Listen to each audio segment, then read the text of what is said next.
नमस्कार, मी कीर्ती गायकवाड. स्वागत आहे आपलं आय न्यूज 28 मध्ये.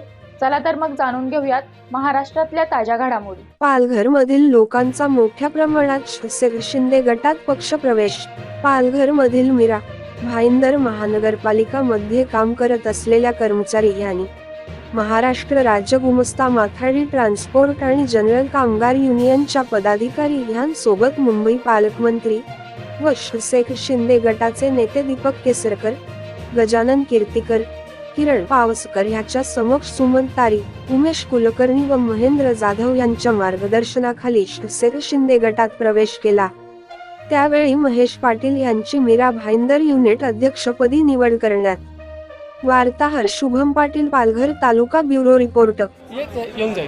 तुमच्या कामगार संघटनेला बळ मिळणार आहे. येणाऱ्या काळातली भविष्यातली निवडणूक सुद्धा त्यासाठी अधिक जोमाने लढणाऱ्याला कुठेतरी बळ मिळू शकेल. आज आलेल्या पदाधिकाऱ्यांमध्ये महाराष्ट्र राज्य गुमास्ता माथाडी ट्रान्सपोर्ट आणि जनरल कामगार युनियन ही जी ह्या युनियनचे सर्व पदाधिकारी म्हणजे त्यांचे संस्थापक सरचिटणीस महेंद्र जाधव आहेत, नवनीत राणा अध्यक्ष म्हणून आहेत आणि सुमंत तारी हे त्यांचे उपाध्यक्ष. हे सगळे ज्या पक्षासाठी ॲफिलेशन होऊन काम करत होते त्यांची आज सर्व संघटना, त्यांचे सर्व पदाधिकारी हे आज पदाधिकारी त्यांचे जे आहेत ते कंप्लीट आपल्याकडे आज शिवसेनेमध्ये शिंदे साहेबांच्या नेतृत्वामध्ये आम्ही जी राष्ट्रीय कर्मचारी सेना काम करते त्यामध्ये त्यांनी आज विलिनीकरण केलेलं आहे. त्याचबरोबर पालघरची जी संघटना आहे कर्मचारी संघटना तेही आज आपल्या सर्व पदाधिकाऱ्यांसह आले. मीरा भाईंदरची जे कर्मचारी संघटना आहे तीही त्यांच्यामध्ये आजपासून त्यांनी आले आणि त्याहीपेक्षा अकोल्यामधनं जे आलेले आहेत अकोल्याची संघटना जी आहे तर तीही मोठ्या प्रमाणामध्ये आज आपल्या पदाधिकाऱ्यांना आज घेऊन आले. आज जे सुपरस्टार प्रवेशाचे होते हे त्यासाठी आज सर्व पदाधिकाऱ्यांचा आज पक्षप्रवेश म्हणून ठेवला आणि हे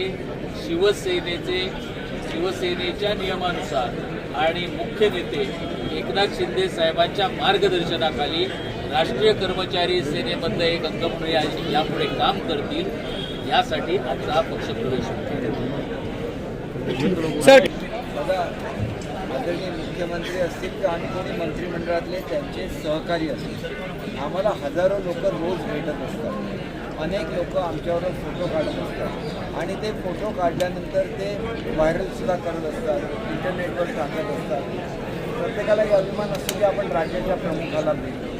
ती व्यक्ती कोण आहे हे मुख्यमंत्री महोदयांना माहिती असतं की नाही याची मला स्वतःला शंका आहे. कारण काल एक फोटो जो त्यांनी व्हायरल केलेला तो बघितला तर एक व्यक्ती नमस्कार करते आणि मुख्यमंत्री त्यांना नमस्कार करतात. मुख्यमंत्र्यांच्या चेहऱ्यावरचे भाव जरी बघितले तरी ते त्या माणसाला ओळखत असतील तसा कुठलाही भाव त्यांच्या चेहऱ्यावर साधतो आणि त्याच्यामुळे अनेक लोक महाराष्ट्राचा प्रमुख म्हणून जर भेटत असतील आणि त्याच्यामधून जर काही राऊत अर्थ काढत असतील तर तो अर्थ केवळ राजकीय आहे, त्याच्या पलीकडे त्याला काही अर्थ नाही. मग पूर्वी जे काय चाललं होतं की बंदर खोलीमध्ये राहायचं आणि महाराष्ट्र चालवायचं हेच मग पुढे सुद्धा चालू राहील. मग कोणाबरोबर फोटोही निघायचा प्रश्न नाही आणि कोणाची कामही करायचा प्रश्न नाही. शेवटी मुख्यमंत्रीपद हे जनतेचं काम करण्यासाठी असतं आणि हे काम करत असताना जनतेला भेटायला लागतं, अनेक लोकांना भेटायला लागतं. तसं आपण आता बघितलं की कर्मचारी संघटनेनं शिंदेसाहेबांनी न्याय देण्याची भूमिका घेतली म्हणून अनेक संघटना या आज मुख्य संघटनेमध्ये अखिल भारतीय स्तरावरच्या संघटनेशी संलग्न झालेल्या आहेत. आणि हेच वैशिष्ट्य असतं की गोरगरिबांना न्याय देत असताना तो शेतकरी असेल, तो कामगार असेल, प्रत्येकाला न्याय द्यायला लागतो. आणि मग तो न्याय जर त्याच्यामध्ये महिलांच्या संघटना असतात आणि तो न्याय जर महाराष्ट्रामध्ये अनेक वर्ष मिळत नव्हता तो मुख्यमंत्री आदरणीय एकनाथजी शिंदे साहेब, उपमुख्यमंत्री फडणवीस साहेब आणि अजितदादांच्या नेतृत्वाखालच्या या युती शासनाने द्यायला सुरुवात केली असेल आणि त्याच्याबद्दल जर आदराची भावना असेल त्याच्याचबरोबर ते कट्टर शिवसैनिकसुद्धा आहे आणि त्याच्यामुळे तो जो एक धागा आहे तो धागा थेट कामगार चळवळीशी जोडलेला गेलेला आहे. त्याच्यामुळे शिवसेना आणि कामगार संघटना वेगळ्या करता येणार नाही आणि राजकारणामध्ये त्यांना गुंतवून काम न करून देण्याची जी स्ट्रॅटेजी राऊत आणि त्यांचे सहकारी खेळतात, ही स्ट्रॅटेजी महाराष्ट्रामध्ये कधी यशस्वी होणार नाही. कोणीही गुन्हा केलेला असेल तर त्याच्यावर कारवाई ताबडतोब होते. या महाराष्ट्राचे वैशिष्ट्य राहिलेलं आहे आणि ते आम्ही तसंच चालू करू. संजय राऊतांनी आता लोकाधिकार समितीच्या कार्यक्रमात असं म्हटलं आहे की 2024मध्ये पंतप्रधान नरेंद्र मोदी नसतील आणि केंद्रात एनडीएचं सरकार नसेल, ही शिवसेनेची गॅरंटी. बघा, जागेपणी सुद्धा स्वप्न बघणं हे त्यांचं काम आहे.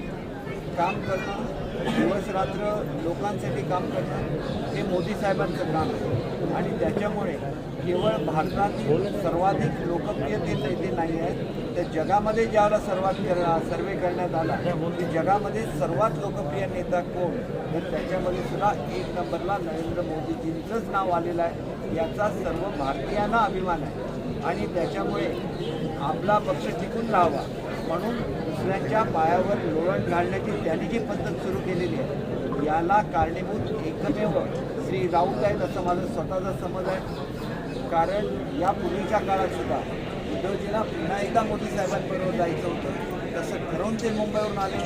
राऊतनी ही बातमी जाऊन पवारसाहेबांना सांगितली आणि पवारसाहेबांनी नंतर काही जादू केली असेल मला माहिती नाही, मन बदललं. परंतु या विचारापासून ते लांब नेऊ शकतात. आज अनेक लोकांना माहिती आहे की शिवसेनेचा उद्धव बाळासाहेब ठाकरे हे जे पक्ष आहे त्याचा जो डाऊनफॉल झाला, त्या डाऊनफॉलला राऊत जबाबदार आहे असं अनेक लोकांचं. पण त्यांचं असंही म्हणणं आहे आता की 225 जागांच्या वरती भारतीय जनता पार्टी किंवा गट हे जागा जिंकू शकत नाही आणि महाराष्ट्रामध्ये महाविकास आघाडी 35 जागा जिंकेल असं. एक गोष्ट अशी आहे बघा, मी तुम्हाला आत्ताच सांगितलं की स्वप्न बघायला काय लागतं का? तुम्ही पूर्वीच्या काळामध्ये जो पोपट असायचा ह्याच्यामध्ये ठेवलेला पिंजऱ्यामध्ये, तो बाहेर यायचा पिंजऱ्याचा आणि त्याच्यामधून ते वेगवेगळे हे काढायचे, कार्ड्स काढायचे. त्यांची कार्ड जी छापलेली असतात ना ती तशी छापलेली असतात. कुठलंही कार्ड काढलं तरी ते जिंकलेलं दाखवतात. ही त्यांची आयडिया असते. ते खोटं बोलण्याचं त्यांना शिकवलं जातं. खोटं बोलतात आणि सातत्याने बोलत राहतात. याला कोविड स्थिती म्हणतात. खोटं बोललं की लोकांना वाटतं नाही नाही हे निवडून करण्यात यांना मतदान केलं पाहिजे, निवडून वगैरे काही येत नाही. यांची जी गणितं आहेत ही गणितं सगळी जातीपातीच्या याच्यावर गणित आहे. मतदाराकडे जातीपातीने बघू नका, मतदाराकडे मतदार म्हणून बघा, त्याला न्याय द्या. तुम्ही तर जातीच्या ह्याच्यावर मतं मिळण्याचा प्रकार करता आणि त्याच्यानंतर तुम्ही अनेक लोक अशी गाठलेली आहेत की ज्यांना केवळ जातीच्या नावावरच मतं घ्यायची सवय झालेली आहे. आणि म्हणून महात्मा गांधींनी सांगितलेलं होतं, एकदा स्वातंत्र्य मिळाल्यानंतर काँग्रेस बरखास्त